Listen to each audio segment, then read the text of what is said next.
Varahi silks వారి grand festive celebrations పొందండి 10,000 రూపాయలు ఆపై కొనుగోలుపై బంగారు నాణెం ఉచితంగా. మమ్మీ దగ్గర పోతాను డాడీ అని చెప్పిండు.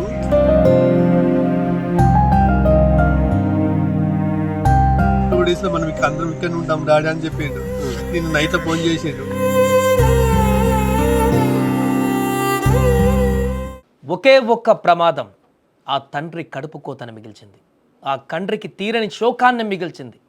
తన కొడుకు ఎన్నో ఆశలతో ఎన్నో అద్భుతమైనటువంటి కలలతో జీవనాన్ని కొనసాగిస్తాడనుకున్నటువంటి ఆ కన్న కొడుకు కారు ప్రమాదంలో ఊహించని విధంగా మరణించినటువంటి తీరు ఆ తండ్రి తట్టుకోలేకపోతున్నాడు.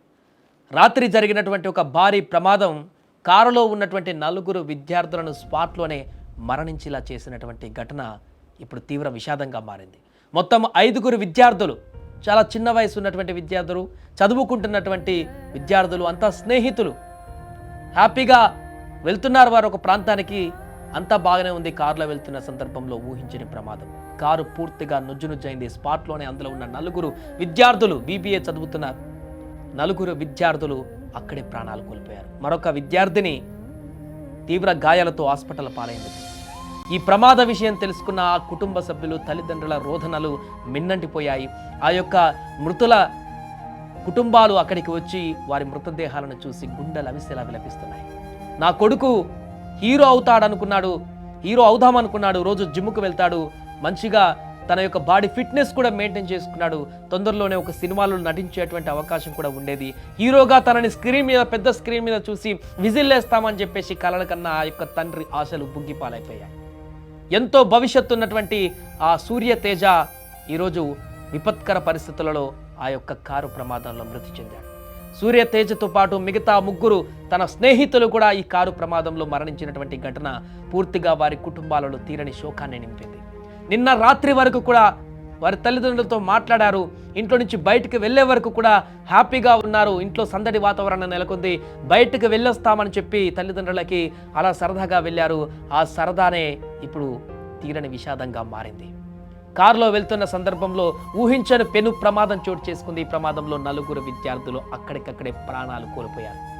ఈ విషయం తెలుసుకున్న ఆ తండ్రి ఏం చేయాలో అర్థం కావట్లే, గుండెలు అవిసేలాగా బాదుకుంటున్నాడు.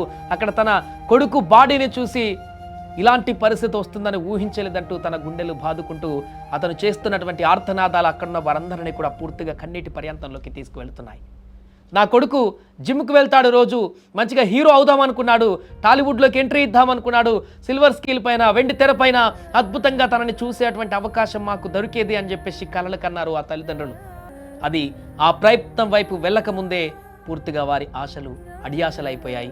తన కొడుకు ఇంత చిన్న వయసులోనే మృతి చెందడం ఆ తండ్రికి పూర్తిగా తీరని శోకాన్ని మిగిల్చింది. అందుకే అతను రోధిస్తున్నటువంటి తీరు కూడా మనం చూసాం. మాట్లాడలేకపోయాడు. కాసేపు మాట్లాడినా కూడా తన కొడుకు నిన్ననే మాట్లాడాడు, కలుస్తా నాన్న అని చెప్పేసి అన్నాడు. ఆల్రెడీ అమ్మ దగ్గరికి వెళ్తున్నాను, కలుస్తా నాన్న అని చెప్పేసి ఆ తండ్రితో చెప్పినటువంటి మాటలే చివరి మాటలుగా మారిపోయాయి. తన తండ్రి తిరుపతికి వెళ్ళి నిన్ననే వచ్చాడంట, 3 రోజుల పాటు తిరుపతిలో ఉండి. కానీ తన కొడుకు ఇలాంటి పరిస్థితుల్లోకి వెళ్తాడని చెప్పేసి ఏమాత్రం ఊహించలేదు. రోజు మాదిరిగానే హ్యాపీగా కాలేజీకి వెళ్తున్నాడు, ఒకవైపు ఫిట్నెస్ మెయింటైన్ చేస్తున్నాడు. తన డ్రీమ్ అయితే ఏదైతే ఉందో, హీరో కావాలని చెప్పేసి కలలు కన్నాడు ఆ వ్యక్తి. అందుకు తగ్గట్టుగా చూడండి ఎంత అద్భుతంగా ఉన్నాడో సూర్యతేజ్. హీరోకు ఉండాల్సినటువంటి క్వాలిటీస్ ఉన్నాయి. మంచిగా తను మెయింటైన్ చేసుకుంటున్నాడు బాడీని కూడా. రోజు జిమ్కి వెళ్తున్నాడంట. అద్భుతంగా ఒక హీరోకు ఉండాల్సినటువంటి లక్షణాలన్నీ కూడా నేను పెంపొందించుకోవాలి, హీరోలాగా గ్లామర్ పెంచుకోవాలి, హీరోలాగా యాక్టింగ్ చేయాలి, వెండి తెరపైన అద్భుతమైనటువంటి యాక్టింగ్తో నేను ఒక స్టార్గా మారాలని చెప్పేసి ఎన్నో కలలు కన్నటువంటి ఆ యువకుడు ఈరోజు పూర్తిగా ఈ లోకాన్ని విడిచిపెట్టి వెళ్ళినటువంటి ఘటన. ప్రమాదం ఎప్పుడు ఏ రకంగా ఎలా ముంచుకు వస్తుందో తెలియదు, కానీ ఆ ప్రమాదం ఒక జీవితాన్నే పూర్తిగా ఛిద్రం చేసేటువంటి పరిస్థితి, ఒక కుటుంబ ఆశలనే సమాధి చేసేటువంటి పరిస్థితి, కన్నవారి పేగును తెంచేటువంటి పరిస్థితి, ఎంతో మంది స్నేహితుల యొక్క గుండెల మీద ఒక బాధను మిగిల్చేటువంటి పరిస్థితులకి ఈ యొక్క ప్రమాదాలు దారితీస్తున్నాయి. రోడ్డు మీదకి వెళితే మరలా తిరిగి ఇంటికి వస్తామా లేదా అనేటువంటి పరిస్థితులు ఈరోజు చాలా వరకు మారుతున్నాయి. ప్రమాదాలు ఎప్పుడు ఏ రకంగా వస్తున్నాయో తెలియదు.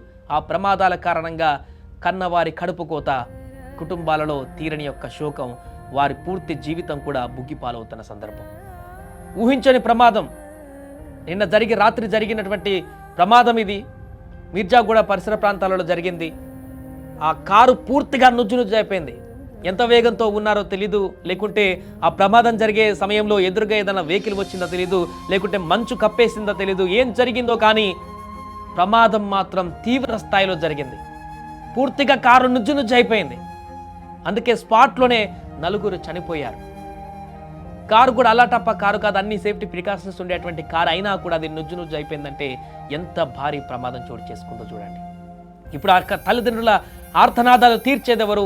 ఆ తల్లిదండ్రుల బాధను తగ్గించేదెవరు? వారు రోధిస్తున్నటువంటి తీరును ఆపేదెవరు? సూర్యతేజ్ మరణం అతని జీవితాన్ని కోల్పోవడమే కాదు, ఈరోజు వారి తల్లిదండ్రుల జీవితాన్ని కూడా పూర్తిగా ప్రశ్నార్థకరంగా మార్చింది. ఆ తండ్రి అయితే ఎన్నో కలలు కన్నాడు, బంధువుల వద్ద లేకుంటే సమాజంలో నా కొడుకు ఎంతో ఉన్నతమైనటువంటి స్థానానికి చేరుకుంటాడు, ఎంతో అద్భుతమైనటువంటి జీవితాన్ని గడుపుతాడు, మాకు ఇంకా మంచి పేరు సంపాదించి పెడతాడు, తను అద్భుతమైనటువంటి జీవితాన్ని చూసి మేము సంతోషపడాలనుకున్నటువంటి ఆ తల్లిదండ్రులకి, ఆ తండ్రికి ముఖ్యంగా ఈరోజు తన కుమారుడి చితి పేర్చవలసిన పరిస్థితి వస్తుందని చెప్పేసి కూడా ఏనాడు ఆ తండ్రి అనుకొని ఉండడు. అందుకే గుండెలు అవిసెలు అక్కడ రోధిస్తున్నాడు. తీవ్రమైనటువంటి తన రోదనతోటి ఆ పరిసర ప్రాంతాలన్నీ కూడా మిన్నటిపోయాయి. తన బాధను తగ్గించేటువంటి ప్రయత్నం ఎవరు కూడా చేయలేకపోతున్నారు. అంత తీవ్రమైనటువంటి బాధతో తన కొడుకు పోయాడనేటువంటి విషయాన్ని కూడా తను ఇంకా జీర్ణించుకోలేక తీవ్రమైనటువంటి బాధతో అక్కడున్న ఆయన మాట్లాడుతున్నటువంటి తీరు ఒకసారి ఆ బయట మళ్ళీ చూద్దాం. చివరి మాటలంట తన కొడుకు మాట్లాడాడు. నిన్న నాన్న కలుస్తా, అమ్మ దగ్గరికి వెళ్తున్నా, కలుస్తా అని చెప్పేసి చెప్పినటువంటి మాటలే చివరి మాటలుగా మారాయంటూ ఆ తండ్రి చెప్తున్నటువంటి బాధతో ఏడుస్తూ చెప్తున్నటువంటి మాటలు ఒకసారి చూద్దాం. 3 days నుంచి ఫోన్ చేస్తాను, తిరుపతిలో ఉన్నా, కలుస్తాను నాన్న అంటే మమ్మీ దగ్గర పోతాను డాడీ అని చెప్పిండు. ఆ నాన్నకి ఏం తిన్నాడు, అది జిమ్కి వెళ్తా అంటాడు. 2 days లో మనం అందరం ఇక్కడ ఉంటాం డాడీ అని చెప్పిండు. నేను నైట్ ఫోన్ చేసిండు, ఇక ఏం చెప్పలే, వాళ్ళ ఫ్రెండ్స్ వేరు, కాలేజీ ప్రిన్సిపాల్ చెప్పిండు పో అంటే సరే నైట్ డేట్ మీద ఇక్కడ వెళ్ళేస్తా అని చెప్పిండు. అంతే, ఏం తెలియదు. ఫీవర్ జిమ్ ఆయన హీరో చేస్తామని తెలుస్తుంది. ఎంతమంది అండి మీ పిల్లలు? బాబు పాప. కాలేజీలో ఏం చదువుతుండు ఇప్పుడు? 3rd year. ఏది ఇంజనీరింగ్? బీబీఏ చదువుకుంటున్నటువంటి విద్యార్థి 2 రోజుల్లో కలుస్తా నానా అని చెప్పిన మాటలు చివరి మాటలుగా మారాయి. అమ్మ దగ్గరికి వెళ్తున్నానంటూ చెప్పిన మాటలే చివరి మాటలుగా మారాయి. నిన్న రాత్రి కూడా తన కొడుకు తనతో ఫోన్లో మాట్లాడారు, ఇలా బయటికి వెళ్తున్నాం ఫ్రెండ్స్తో అని చెప్పేశాడు అని చెప్పేసి కూడా అతను రోధిస్తున్నటువంటి పరిస్థితి మనం చూస్తున్నాం.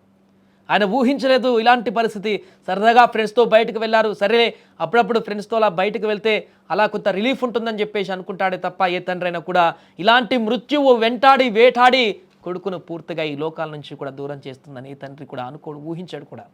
బీబీఏ 3వ సంవత్సరం, ఇంకొక సంవత్సరం బీబీఏ కంప్లీట్ చేసి మంచి ఉద్యోగంలో ఉండి, లేదంటే తనకు నచ్చినటువంటి ఇంట్రెస్ట్ ఉన్నటువంటి ఆ సినీ ఫీల్డ్, రోజు జిమ్కి వెళ్తాడంట, బాడీ ఫిట్నెస్ చేసుకుంటాడంట, సినిమా హీరో అవుదామని చెప్పేసి కలలు కనేవాడంట.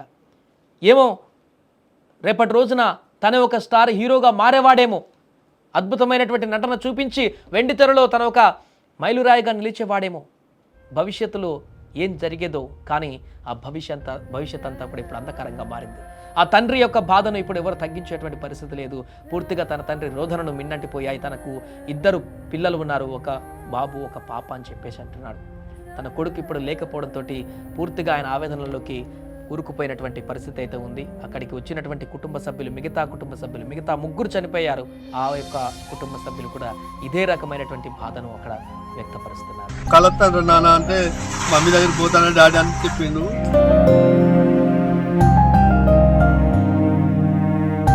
2 days లో మనం అందరం ఇక్కడ ఉంటాం డాడీ అని చెప్పిండు. నేను నైట్ ఫోన్ చేసిండు.